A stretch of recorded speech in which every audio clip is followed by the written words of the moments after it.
طلع البدر علينا من ثنيات الوداع وجب الشكر علينا ما دعا لله داع أيها المبعوث فينا جئت بالأمر المطاع.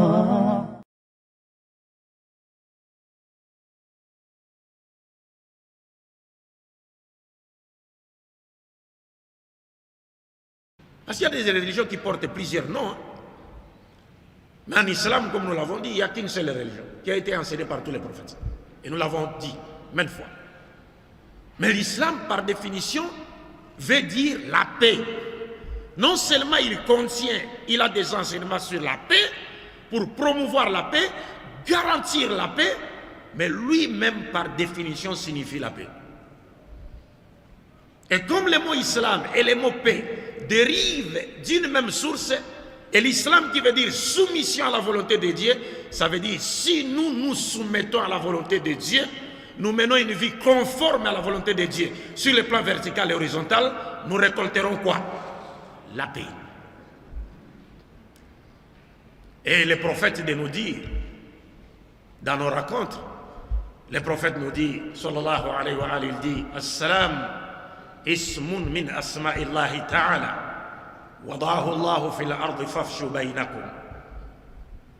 Le mot As-salam, nous dit les prophètes, est l'un des noms de Dieu.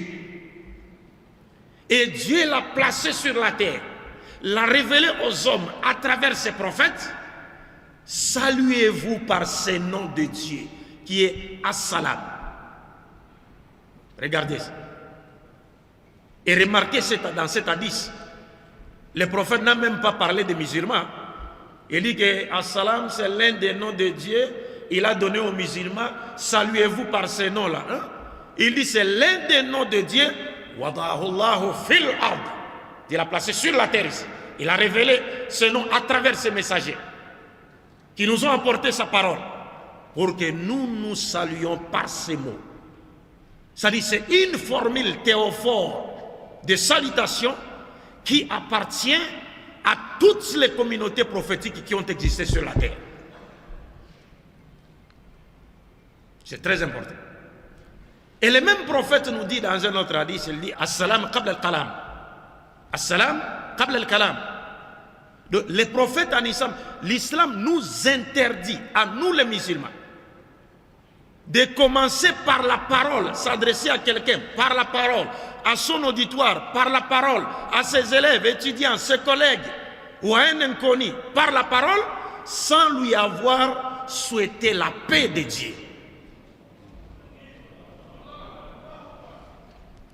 Moi, des fois, chez moi au Congo, vous allez voir quelqu'un qui vient, il me trouve devant la concession, la parcelle, et puis il s'arrête dans sa voiture. Les Congolais, là, en général, sont comme ça. Il me demande directement, mais papa, place telle les Aliouat. Papa, où est la place telle? Je cherche telle place. Où est-ce que je peux la trouver? S'il a la malchance, je peux rester silencieux. S'il a la malchance, je peux rester silencieux. Parce que des fois, j'observe la personne. Mais si je trouve que c'est une personne ignorante, qui n'est pas informée, je lui dis aussitôt, dis, bandana nunambote avant retourna. Commencez par la salutation avant de faire quoi? De me demander quoi que ce soit. Vous venez comme si c'était votre sentinelle que vous m'avez laissé quelque part, et vous venez, vous commencez directement par les mots. Ah, non! Il est interdit en islam de commencer par les paroles avant d'avoir salué. Et la formule de salutation enseignée à l'islam, c'est Assalamu alaikum wa rahmatullah, qui a 3 dimensions. Assalamu alaikum simple, Assalamu alaikum wa rahmatullah, Assalamu alaikum wa rahmatullahi wa barakatuh. Est-ce que vous comprenez? Alors, comment? Alors, essayez de voir cela. Maintenant, le premier contact Avec un musulman, on commence par les salam. Assalamu alaikum. Même avec un non-musulman. Mais un non-musulman, on ne dit pas assalamu alaikum. Si on lui a présenté la vérité de l'islam, on va lui dire quoi, cher? Assalamu ala man taba al-huda. Que la paix soit avec celui qui suivra quoi? La guidée qui a été apportée par Mohammed. Mais le premier contact, c'est la salutation. Et cette salutation, c'est quelle formule? La paix de Dieu soit avec vous. Or, qui dit paix, dit non-violence. Qui dit non-violence, dit tolérance. Qui dit tolérance, dit cohabitation pacifique. Et qui dit cohabitation pacifique, dit sécurité. Et nous pouvons ajouter en disant qui dit sécurité, dit développement. Parce que s'il n'y a pas de sécurité, vous allez vous développer comment? Même les investisseurs, s'ils veulent venir, mais il n'y a pas de sécurité sur le terrain, comment ils vont venir? Qui va les sécuriser? Donc voilà comment se justifie l'équation. Assalam, premier contact. Qui dit paix, dit non-violence. Qui dit non-violence, dit tolérance. Qui dit tolérance, dit cohabitation pacifique. Qui dit cohabitation pacifique, dit sécurité. Qui dit sécurité, dit développement. Voilà l'enseignement de l'islam. Et cette formule de salutation avec laquelle j'ai débuté, parce que le prophète a dit, comme je vous ai dit, souligné, ce que le prophète a dit, il dit, les mots assalam, la paix, c'est l'un des noms de Dieu. Dieu l'a placé sur terre pour que vous vous saluiez par ces noms-là de Dieu qui est la paix. Allahumma anta salam wa minka salam. Tu es la paix, la paix. Et comme je l'ai dit, Dieu a dit, le prophète a dit, Dieu l'a placé sur la terre. Il n'a pas dit dans cet hadith, Dieu l'a donné aux musulmans de sa dispensation prophétique. Non. Il dit seulement, Dieu l'a placé sur la terre. Or, les habitants de la terre, ce sont nous les humains. Nous avons bien sûr des animaux, des poissons, ainsi de suite, mais c'est nous qui sommes les vicaires de Dieu sur la terre. Dieu nous a donné ces noms-là pour que nous nous saluions par cela. Tout celui qui se réclame d'un prophète de Dieu, sa formule de salutation doit être celle de l'islam. Assalamu alaikum.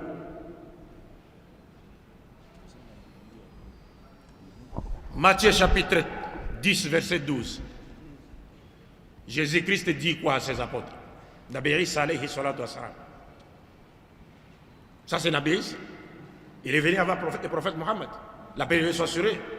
Il dit dans Matthieu 12, chapitre 10, verset 12, s'adressant à ses disciples, il leur dit, quand vous entrerez dans une maison, quand il leur avait donné l'ordre d'aller prêcher l'évangile aux Juifs, d'aller à maison, leur prêcher l'évangile, il dit, quand vous entrerez dans une maison, dites, la paix soit avec vous. En hébreu, shalom lachem. En arabe, assalamu alaikum. Dans Luc chapitre 24, verset 36, Nabi Isa, Jésus-Christ lui-même a salué ses apôtres en leur disant, lui-même, il salue ses apôtres en leur disant, la paix soit avec vous. Shalom lachem. En arabe, assalamu alaikum. Mais quand vous allez vers nos frères chrétiens, vous allez les entendre et se saluer par quelle formule? Alléluia. Amen. Alléluia, sœur. Amen. Alléluia, frère. Amen. Est-ce que c'est la formule de salutation que Jésus vous a enseignée? Et ils sont conscients que s'ils allaient dans leur église et qu'ils disaient à leurs frères dans l'église, assalamu alaikum, on va lui dire, tu es devenu musulman. Ils sont conscients, ils savent. Ils savent ça. Alors que c'est la formule de salutation qui a été enseignée par qui? Par Nabi Isa alayhi salatu wassalam à ses disciples. Quand vous rentrez dans une maison, vous allez prêcher l'évangile. Dites à ses habitants, à ceux qui vivent dans la maison, la paix soit avec vous. Assalamu alaikum. Mais aujourd'hui, on ne nous enseigne même pas le bonjour ou bonsoir. Oui, parce que bonjour ou bonsoir, ce n'est pas la formule de salutation des musulmans. Des fois, moi, il y a des musulmans qui me disent bonjour. Des fois, je lui dis pourquoi pas salam alaikum? Parce que des fois, les gens sont complexés. Ils ne veulent pas exhiber leur islamité. Même la formule de salutation, ils ont peur. Ils ont peur. Regardez comment nous sommes devenus faibles. Même on arrive quelque part, même pour dire salam, on a peur. On dit bonjour, bonsoir. L'autre peut vous dire salam alaikum. Après il dit bonjour. Après je lui dis mes frères, salam me suffit. Vous ne pouvez pas comparer à salam alaikum avec bonjour ou bonsoir. Parce que lorsqu'on dit à quelqu'un bonjour, ça veut dire que la journée soit bonne pour lui. Et quand on dit bonsoir, ça veut dire que la soirée soit bonne pour lui. Vous savez que nous les Américains, plutôt nous les Africains, nous aimons beaucoup aller en Europe et en Amérique. Maintenant, imaginez un seul instant un Africain qui est parti en France, il arrive à l'aéroport, Roissy, Charles de Gaulle, on les refoule. Il retourne la nuit ici. Maintenant, s'il connaît le sens de bonsoir, tu vas lui dire bonsoir. Bonsoir veut dire que la soirée soit bonne pour vous. Alors, mais lui, il a été refoulé. Et comment voulez-vous que la soirée soit bonne pour lui? Hein? Vous dites à quelqu'un bonjour, mais ce dernier a une plantation de légumes ainsi de suite qui a pris feu, ou sa maison a pris feu, ou sa société a pris feu. Mais s'il connaît le sens de bonjour, quand il lui dit bonjour, que la journée soit bonne pour vous, mais s'il connaît vraiment le sens, mais c'est fini. Vous risquez de vous faire dactylographier le visage pour rien. Est-ce que vous comprenez ça? Parce que la journée ne saura être bonne pour lui aussi longtemps son système moral est affecté par ce qui lui est arrivé. Mais quand on dit quoi? On dit assalamu alaikum. C'est la paix de Dieu soit avec vous. Et si la personne est croyante, elle verra dans cette salutation, c'est-à-dire un remède même pour son problème. C'est un remède même pour ça.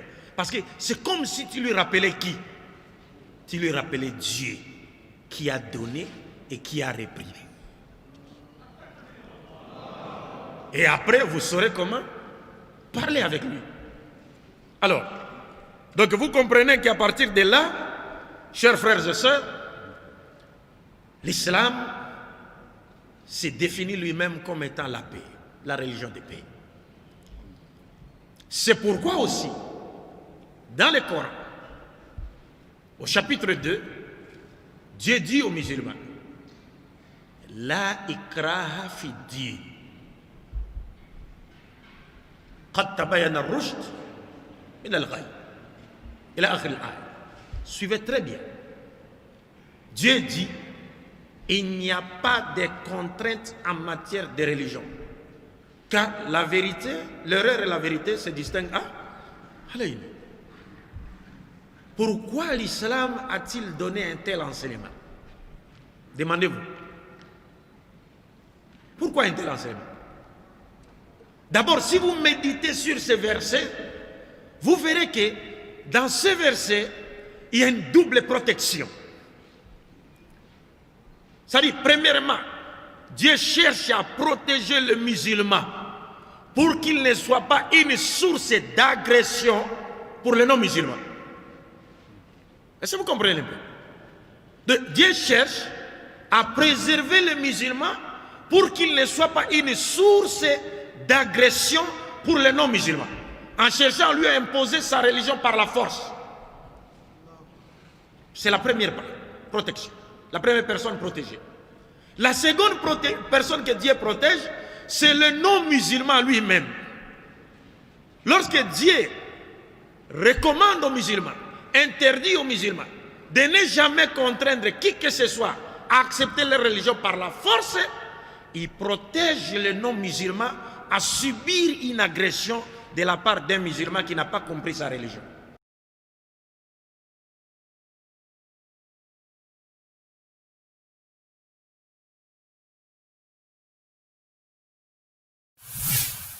طلع البدر علينا من ثنيات الوداع وجب الشكر علينا ما دعا لله داع أيها المبعوث فينا جئت بالأمر المطاع